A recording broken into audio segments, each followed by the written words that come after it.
This is HOVERAir X1 Pro, and in this video I'll show how you can perform a beacon upgrade for this drone.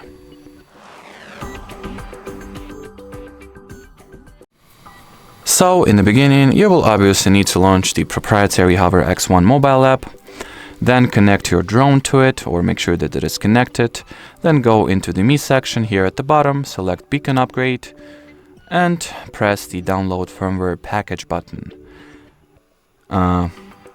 Now just proceed with the confirmation, whatever confirmation it requires.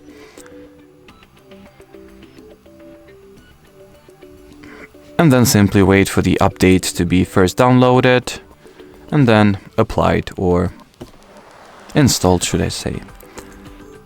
And well, as far as this video goes, that'll be more or less it. So thanks for watching and bye bye.